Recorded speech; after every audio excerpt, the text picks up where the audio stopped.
Professor manager Pandey हूँ। मैं भारतीय भाषा केंद्र जवाहरलाल नेहरू विश्वविद्यालय के हिंदी विभाग में प्रोफेसर था, अब रिटायर्ड हूँ। मैं आपके सामने जो पाठ प्रस्तुत करने जा रहा हूँ वह आपके पाठ्यक्रम के साहित्य के इतिहास दर्शन से संबंधित है। आज के मेरे भाषण का विषय है कालजयीपन की अवधारणा और साहित्य का इतिहास। यह भाषण सुनने के बाद आपको एक तो यह मालूम होगा कि कालजयीपन का अर्थ क्या है, दूसरे यह मालूम होगा कि कैसी रचनाओं, कैसे साहित्यों को कालजयी कहा जाता है। तीसरी बात ये है कि कालजयीपन की धारणा में भी विचारधारा की महत्वपूर्ण भूमिका होती है। चौथी बात ये है कि साहित्य के इतिहास का एक काम या एक दायित्व कालजयी कृतियों की पहचान और व्याख्या भी है। हिंदी में इस दिशा में जो प्रयास हुए हैं उनका भी परिचय आपको मिलेगा। अंग्रेजी में कालजयीपन को क्या कहा जाता है और उसकी क्या शर्तें हैं, यह भी आपको मालूम होगा इस पाठ से। और साथ ही मार्क्सवादी धारणा में कालजयीपन का क्या अभिप्राय है यह भी मालूम होगा। आइए हम पाठ की ओर चले। कालजयीपन का प्रश्न केवल साहित्य और उसके इतिहास से जुड़ा हुआ प्रश्न नहीं है, उसका संबंध कला के संपूर्ण क्षेत्र से है और साथ ही ज्ञान के विभिन्न रूपों से भी है। उदाहरण के लिए अजंता की गुफाओं के चित्र, लियोनार्डो दा विंची का प्रसिद्ध चित्र मोनालिसा, पिकासो का गुएर्निका, माइकल एंजेलो की कृतियां, तिलवाड़ा के जैन मंदिर, ऋग्वेद, उपनिषद, प्लेटो और अरस्तु के ग्रंथ उसी तरह कालजयी माने जाते हैं जैसे भारतीय साहित्य में रामायण, महाभारत, अभिज्ञान शाकुंतलम और हिंदी के कवि कबीर, सूर, तुलसी और मीरा का काव्य। इस तरह साहित्य, कला और ज्ञान के इतिहास में कालजयीपन की धारणा की व्यापकता सामने आती है। प्रत्येक कलाकार, कवि और लेखक की आकांक्षा कालजयी कृति रचने की होती है, इसलिए उसकी सृजनशीलता काल से होड़ करती हुई विकसित होती है। हिंदी के कवि शमशेर बहादुर सिंह ने इस आकांक्षा और विश्वास को एक कविता में व्यक्त किया है। कविता का शीर्षक है काल तुझसे होड़ है मेरी। कविता यह है, काल तुझसे होड़ है मेरी, अपराजित तू, तुझ में अपराजित मैं वास करूं, इसलिए तेरे हृदय में समा रहा हूं। सीधा तीर सा जो रुका हुआ लगता हो कि जैसा ध्रुव नक्षत्र भी न लगे, एकनिष्ठ स्थिर कालोपरि, भाव भावोपरि, सुख आनंदोपरि, सत्य सत्यासत्योपरि, मैं तेरे भी ओ काल ऊपर। आगे है, सौंदर्य यही तो है जो तू रही है वो काल, जो मैं हूं कि जिसमें सब कुछ है। क्रांतियां, कम्यून, कम्युनिस्ट समाज के नाना कला, विज्ञान और दर्शन के जीवंत वैभव से समन्वित व्यक्ति मैं जो वह हर एक हूं जो तुझसे वो काल परे है। शमशेर की यह कविता मनुष्य की सृजनशीलता के महत्व को स्थापित करती है। कला और साहित्य की जो कृति किसी समाज, उसकी सभ्यता, संस्कृति और अस्मिता का निर्माण करती है और उन सब को पहचानने में मदद करती है, वह कालजयी होती है। यूरोप में ऐसी क्षमता प्राचीन यूनान के काव्यों और नाटकों में है तथा रोमन सभ्यता के काव्यों में भी। इसीलिए यूरोप में उन्हें कालजयी कृतियां माना जाता है। भारत में यह क्षमता रामायण और महाभारत जैसी काव्य कृतियों में। डॉक्टर रामविलास शर्मा ने रविन्द्रनाथ टैगोर के हवाले से कहा है, मैं आगे रामविलास शर्मा का उद्धरण पढ़ रहा हूँ। वाल्मीकि उस काव्य परंपरा को जन्म दे रहे थे जो देवोपासक नहीं, बड़ी गहराई से मानवतावादी है। उनके काव्य के आरंभ में किसी देवता की वंदना नहीं है। वह घोषित करते हैं कि वह काव्य द्विजों के लिए ही नहीं, शूद्रों के लिए भी है। उनके चरित नायक राम अपने मनुष्य होने की सगर्व घोषणा करते हैं। सीता को रावण हर ले गया, यह भाग्य की बात थी, दैव संपादित दोष था, उसे राम ने मनुष्य होकर दूर कर दिया। व्यास धर्म के लिए कहते हैं कि उसका तत्व गुफा में छुपा हुआ है। सार तत्व ये है कि संसार में मनुष्य से बढ़कर कुछ भी नहीं है। कालजयी के संदर्भ में विचारधारा की भूमिका भी विचारणीय है। प्रायः दुनिया भर में श्रेष्ठ साहित्य के प्रतिमानों का निर्माण या साहित्य की श्रेष्ठता के प्रतिमानों का निर्माण प्रभुत्वशाली वर्ग और उसकी विचारधारा के पोषक विद्वान करते हैं। भारतीय काव्य शास्त्र में एक और काव्य को विदग्ध जन की वाणी कहा गया है। उसके बोध के लिए नागरक और सहृदय को अनिवार्य बताया गया है। तो दूसरी ओर काव्य में गांव की जनता द्वारा प्रयुक्त भाषा के प्रयोग को ग्राम्यत्व दोष कहा गया है। इससे स्पष्ट है कि भारतीय काव्य शास्त्र के अनुसार काव्य के स्रष्टा और भोक्ता दोनों ही उच्च वर्ग और उच्च वर्ण के व्यक्ति थे। वही महाकाव्य या नाटकों के नायक भी बनते थे। आज के समय में कविता की दुनिया बहुत बदल गई है। अब वह केवल विदग्ध जन तक सीमित नहीं है।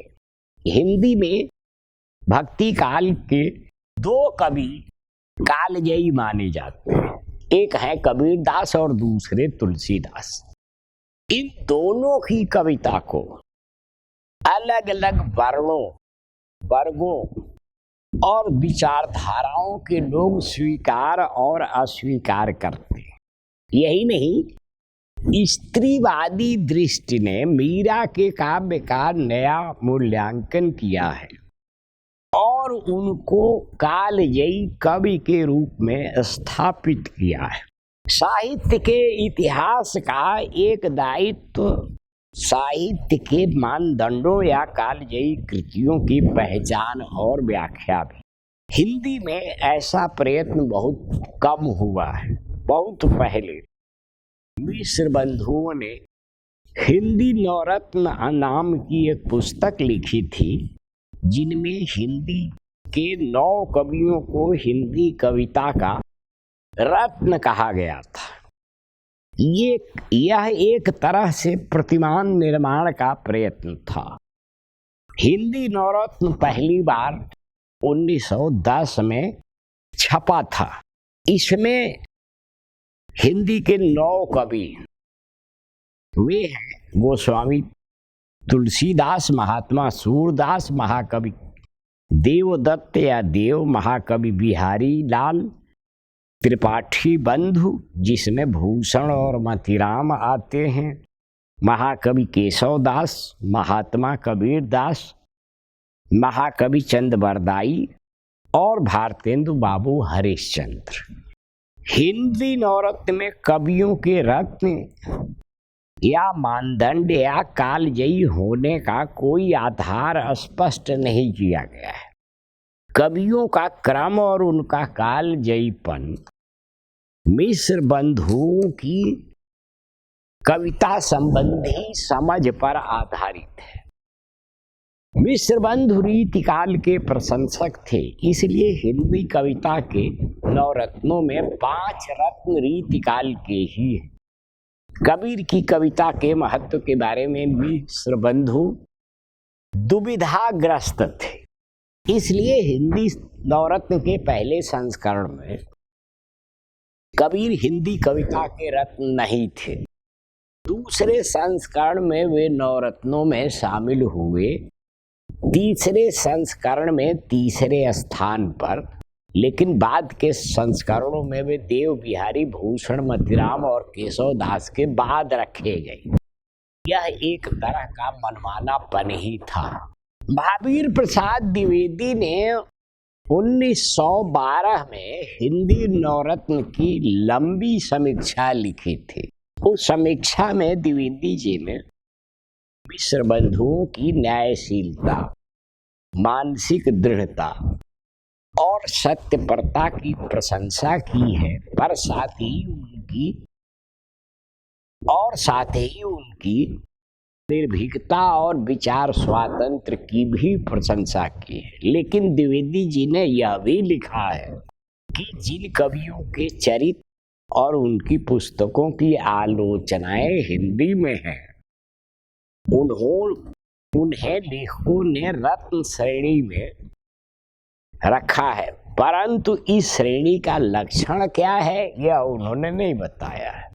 यह कवि साधारण श्रेणी का है, वह नीची श्रेणी का, इसकी कविता उससे उत्तम है, उससे यह अमुक की श्रेणी का है, वह अमुक की। यह तो लेखकों का कथन मात्र हुआ, कोई लक्षण नहीं। वे अपनी रुचि के अनुसार जिसको जैसा चाहे समझ सकते हैं। यदि किसी को रामायण से अल्लाह अच्छा जचे तो वह उसे ही रत्न समझ सकता है, पर यदि वह चाहता हो कि और लोग भी उससे इस विषय में सहमत हों तो उसे अपने मत की पुष्टि में भी कुछ कहना चाहिए। ऐसा ही करने से लोग उसके मत की सारता या असारता की परीक्षा कर सकेंगे। महावीर प्रसाद द्विवेदी ने हिंदी कविता के रत्नों की मिश्र बंधुओं की समझ के बारे में प्रश्न करते हुए लिखा है। होमर और वर्जिल, शेक्सपियर और मिल्टन, व्यास और वाल्मीकि, कालिदास और भवभूत अपने अपने साहित्य में जो स्थान है, और सूर तुलसी का प्रायः वही स्थान हिंदी में है। अथवा यह कहना चाहिए कि सूर और तुलसी का हिंदी में प्रायः उसी आदर की दृष्टि से देखे जाते हैं, जिस दृष्टि से ये उल्लिखित कवि और संस्कृत, अंग्रेजी आदि भाषाओं में देखे जाते हैं।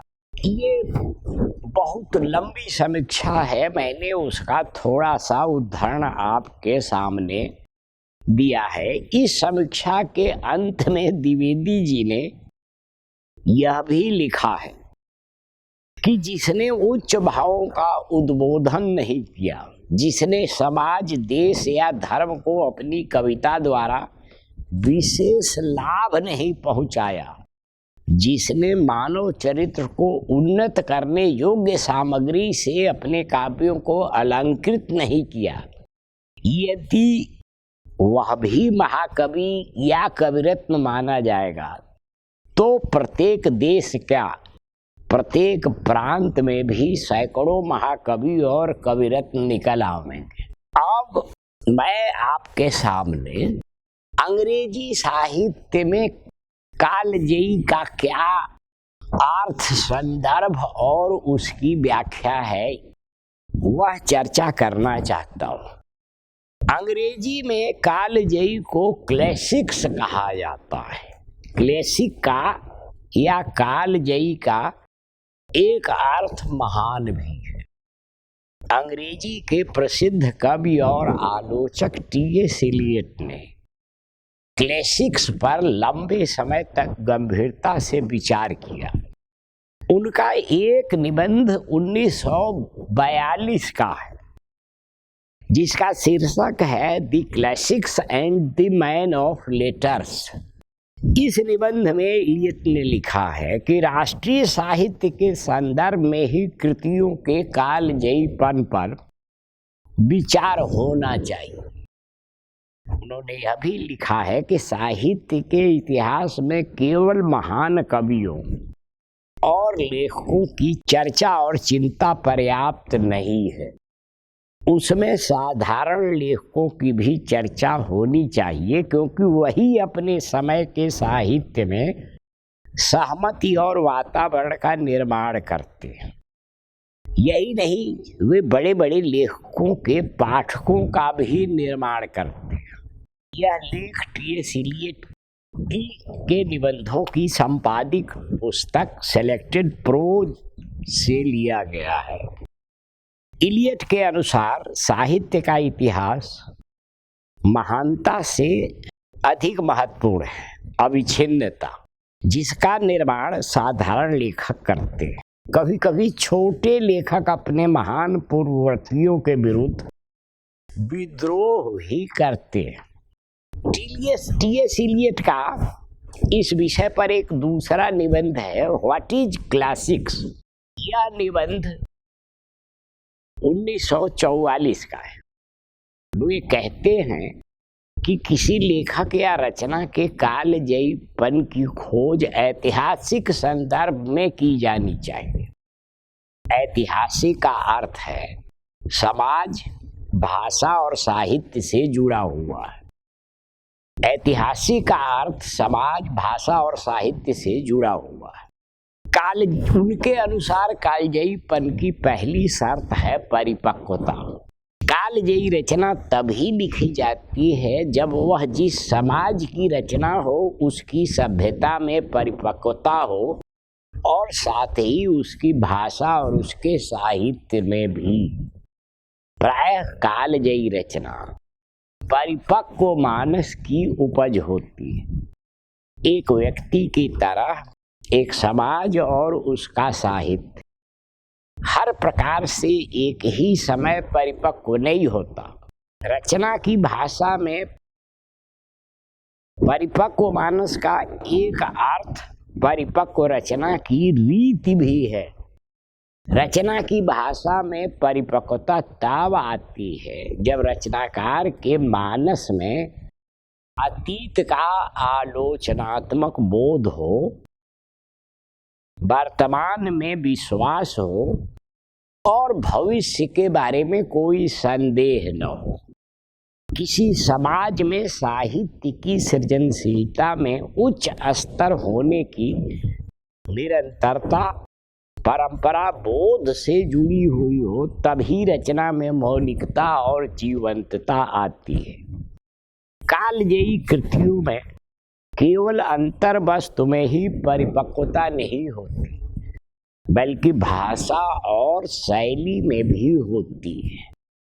मैं जिस टी.एस. इलियट के निबंध से उदाहरण पढ़ रहा था, वह उनकी पुस्तक ऑन पोइट्री एंड पोएट्स से लिया गया है। उसी निबंध में इलियट ने आगे लिखा है कि कालजयी कृतियों में व्यापकता भी होनी चाहिए।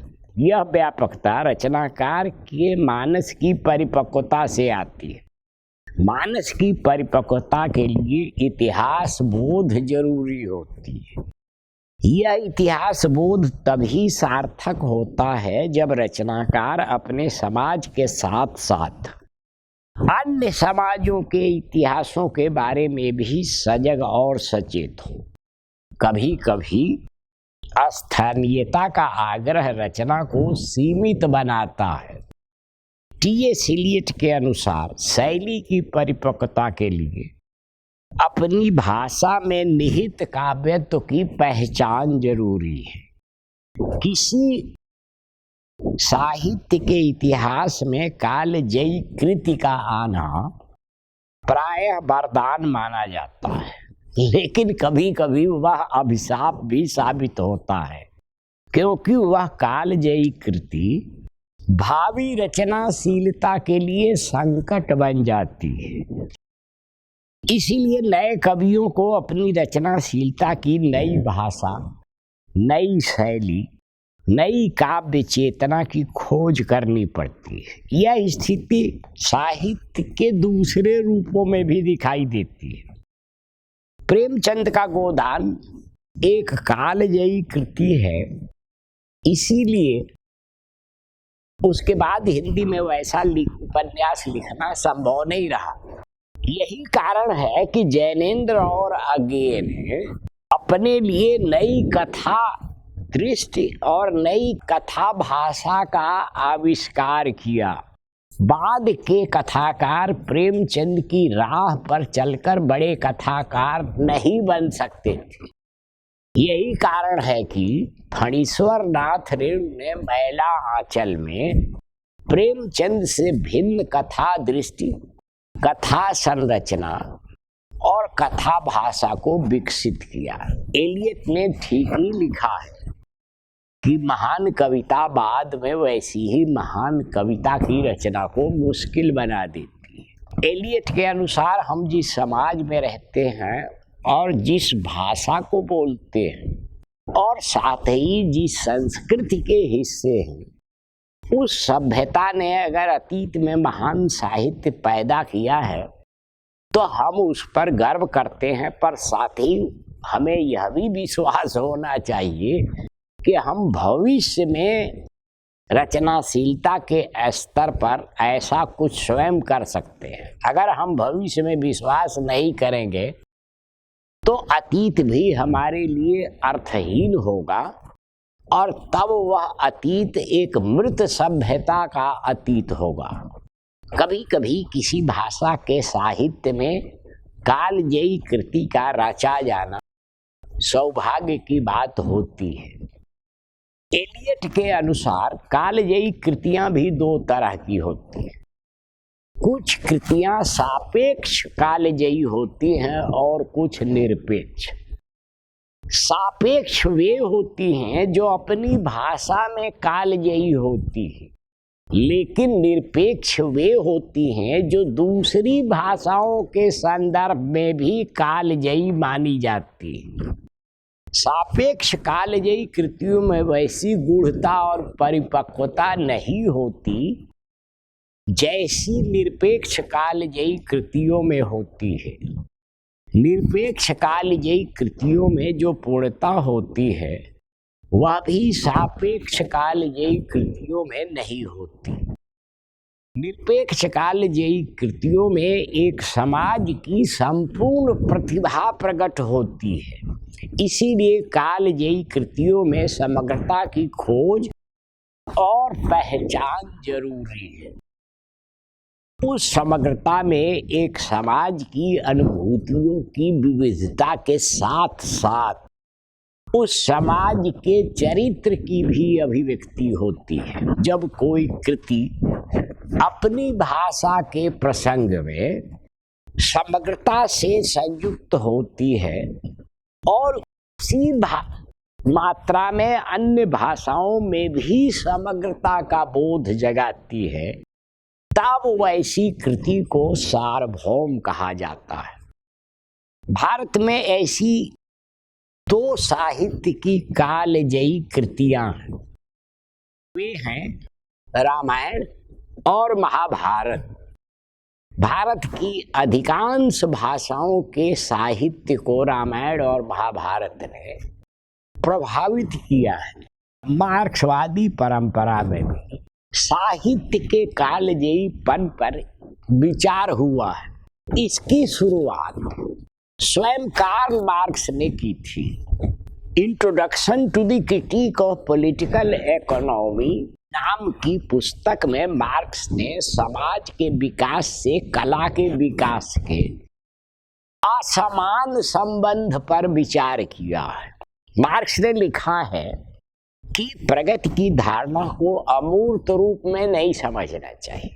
समाज और कला के विकास के असमान संबंध को समझना मुश्किल तब नहीं होता जब उसकी जटिलताओं को ध्यान में रखा जाए। कला के संदर्भ में यह जानी पहचानी बात है कि उसकी कुछ श्रेष्ठतम कृतियों की रचना समाज के विकास के सामान्य रूप से कोई संबंध। मार्क्स ने यह लिखा है कि कुछ रचनाओं की श्रेष्ठता का उसके समाज की अवस्था से कोई सीधा संबंध नहीं। उन्होंने यूनानी कला से आधुनिक कला की तुलना की है। वे यह भी मानते हैं कि कला के कुछ रूप जैसे कि महाकाव्य अपने युगांतकारी स्वरूप में आधुनिक काल में रचे नहीं जा सकते। अगर कला के क्षेत्र के विभिन्न रूपों के साथ यह स्थिति है, समाज के सामान्य विकास से कला के विकास की जटिलता समझी जा सकती है। हम जानते हैं कि यूनानी मिथकमाला यूनानी कला का विशेष रूप से महाकाव्य का आधार है। यूनानी मिथकमाला में प्रकृति की अवधारणा और सामाजिक संबंधों की अवधारणा यूनानी कल्पना के माध्यम से व्यक्त हुई है, जो आधुनिक काल के मशीनी युग में संभव नहीं है। सभी प्रकार के मिथकों में प्रकृति की शक्तियों पर कल्पना में विजय पाई जाती है, और जब प्रकृति की शक्तियों पर मनुष्य का स्वयं नियंत्रण होता है तो मिथकों की जरूरत समाप्त हो जाती है। मार्क्स ने यूनानी महाकाव्यों के बारे में जो लिखा है, उस संदर्भ में रामायण और महाभारत जैसे भारतीय महाकाव्य भी समझे जा सकते हैं। यूनान के होमर के महाकाव्यों की तरह रामायण और महाभारत भी विकसनशील महाकाव्य हैं। जैसे यूनानी महाकाव्यों का आधार यूनानी मिथकमाला है, वैसे ही रामायण और महाभारत का आधार भारतीय मिथकमाला है। सारे विकसनशील महाकाव्य जनपदीय युग की रचनाएं हैं। आज के युग में मार्क्स ने जो सवाल उठाया है कालजयीपन का प्रणाली कला के बारे में, उसके महत्व को पर बात करना जरूरी है। मार्क्स ने यूनानी महाकाव्यों के प्रसंग में यह प्रश्न सामने रखा है कि उन्होंने कहा है कि यह समझना मुश्किल नहीं है कि यूनानी कला और यूनानी महाकाव्य का यूनानी समाज के विकास से क्या संबंध है।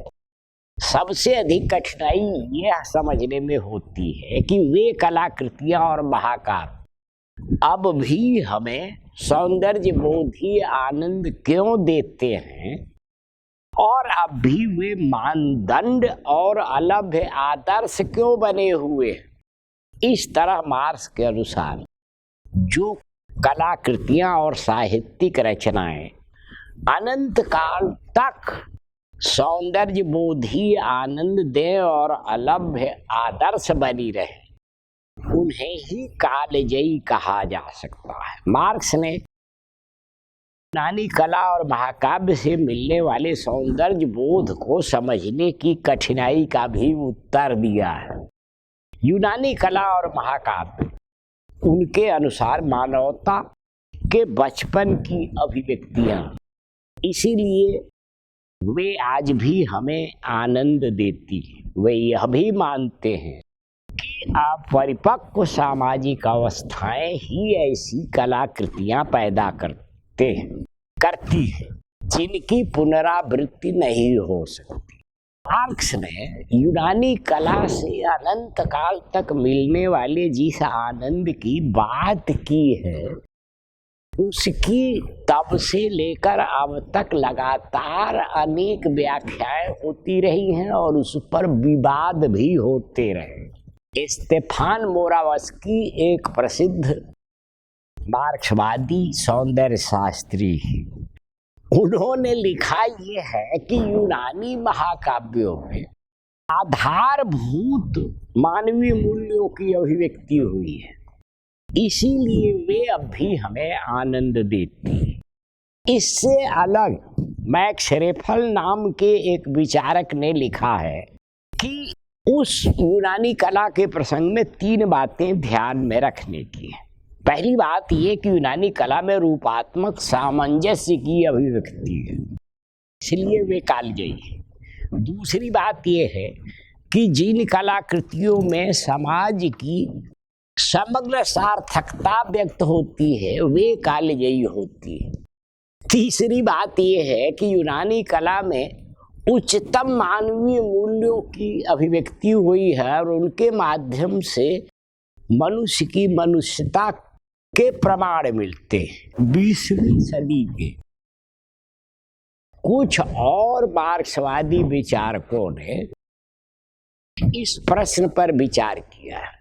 उनमें टेरी ईगल्टन, मिखाइल लिप्सित और हैंस प्रमुख हैं। सब लोगों का कहना है कि यूनानी कला में कोई न कोई ऐसा गुण है जिसके कारण वो आज भी हमें आनंद देती है। इन सबसे अलग प्रसिद्ध विचारक अर्न्स्ट फिशर का विचार है कि यह कला का स्वभाव ही है कि वह अपने मूल से मुक्त होकर भिन्न समय और समाज के साथ संवाद स्थापित करती है। कालजयी कृतियों के प्रसंग में एक सवाल और विचारणीय है और वह यह कि वे समाज की किस अवस्था में पैदा होती है। क्या शांति के समय या संकट के समय या संक्रांति के समय? भारतीय साहित्य का इतिहास यह साबित करता है कि तीनों समयों में कालजयी कृतियां पैदा हो सकती हैं, बशर्ते कि रचनाकार अपने समय और समाज की बुनियादी वास्तविकताओं और आकांक्षाओं को समझता हो। इस तरह साहित्य में कालजयी कृति की धारणा का महत्व सामने आता है। अंत में केवल एक बात मुझे और कहनी है कि प्रत्येक कालजयी रचना कालजीवी भी होती है। कालजीवी होने का मतलब है अपने समय को व्यक्त करने की क्षमता जिसमें होती है उसको कालजीवी कहा जाता है और इस क्षमता के आधार पर ही रचनाएं कालजयी बनती हैं।